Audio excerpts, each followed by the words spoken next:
MD media کو خدایا ہر گھڑی تو شاد رکھے۔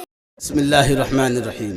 محترم حضرات، سب سے پہلے آپ کی پاکیزہ اور خوبصورت سماعتوں کو سلام کیا جاتا ہے۔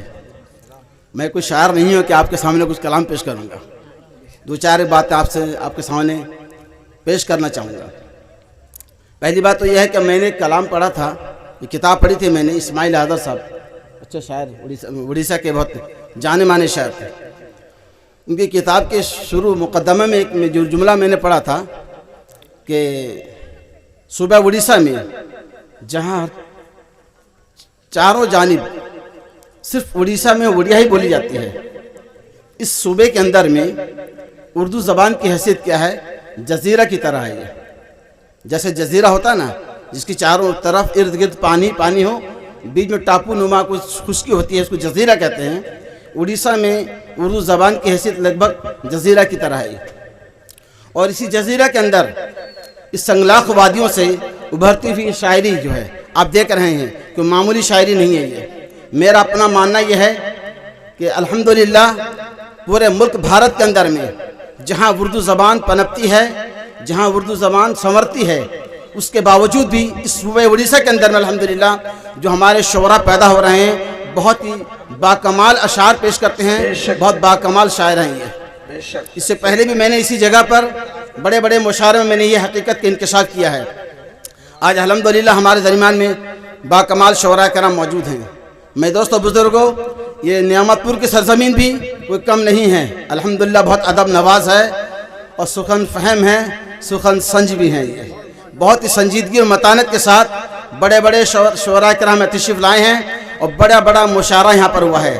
بہرحال یہ بہت ہی خوبصورت مشاعرہ چل رہا ہے، اور اس خوبصورت مشاعرے میں اتنے باکمال شعراء کرام کی آمد یقیناً آنے والے دن کے لیے ایک بہترین خوشنما صبح کی ہمیں آمد کی خبر دیتی ہے۔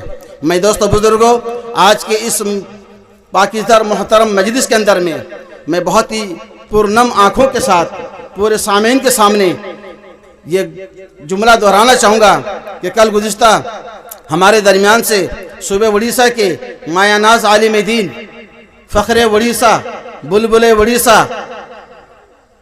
رفیق اڑیسہ، غمخوار اڑیسہ، غمگسار اڑیسہ، میں کیا جملوں سے نوازوں حضرت والا کو۔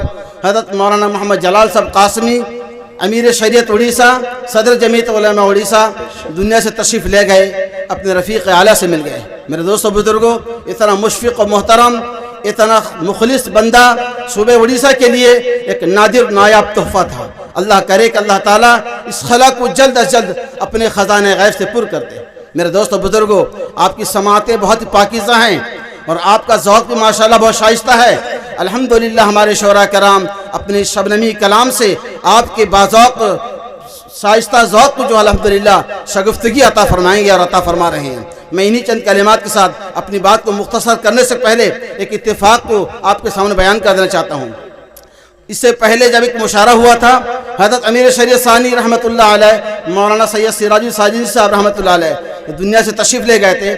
ان کے حق میں جو مرثیہ پڑھا گیا تھا، اسی اسٹیج پر سب سے پہلے ان کا مرثیہ پڑھنے کے لیے حضرت شاعر اسلام جابر شمسی صاحب تشریف لائے تھے۔ آج بھی اتفاق ہے، حسن اتفاق ہے کہ حضرت والا کے کل تشریف لے جانے کے بعد بالکل تازہ ترین مرثیہ لکھ کر کے موصوف تشریف لائے ہیں۔ میں ان سے گزارش کروں گا کہ حضرت کے حق میں وہ مرثیہ بھی پیش کیا جائے جو ہم سب کی روحانی طاقت اور ہم سب کے اندر روحانی غذا کے طور پر مرثیہ کام کرے گا انشاءاللہ تعالی۔ میں انہی چند کلمات کے ساتھ اپنی بات کو ختم کرنے سے پہلے میں سب سے پہلے نعمت پور کے تمام باشندگان کا اس مجلس کے انعقاد کا صحرا ان سب کے سر میں باندھتا ہوں، اور اس کے ساتھ ساتھ اس محلے کے خاص جو لوگ جنہوں نے اس اسٹیج کو سجانے کے لیے، اس محفل کو سجانے کے لیے دامے درمے سخن قدمے کسی بھی اعتبار سے اگر ساتھ سہیوگ کیا ہے، ان کا ساتھ دیا ہے، تو ان سب کا بھی میں شکر گزار ہوں، اور الحمدللہ وہ سب قابل مبارکباد ہیں۔ خصوصاً ہمارے نوجوان بھائی اسماعیل صاحب، بھائی راشد صاحب، بھائی یوسف صاحب اور بھائی اعجاز صاحب، بھائی نکیر صاحب، اور اس کے علاوہ بھائی حافظ شراق صاحب، حافظ اظہار صاحب، حافظ شعیب الحق صاحب، حضرت امام ہمارے امام صاحب، اور اس کے علاوہ جن صاحب کا میں نام نہیں لے پا رہا ہوں، مجبوری میری جلد بازی میں، نکیر بھائی، توصیف بھائی، سراج بھائی، شہباز بھائی، یہ تمام نوجوانوں کو الحمدللہ اللہ تعالیٰ اس مجلس کے سجانے کا پورا اجر و ثواب عطا فرمائے، اور اس مجلس کے سجاوٹ کی وجہ سے اس میں جو اجر و ثواب ہوگا انشاءاللہ تعالیٰ ہمارے تمام مرحومین کو اللہ تعالیٰ اس میں مستحق فرمائے، سب کو اللہ تعالیٰ اس میں استحقاق نصیب فرمائے۔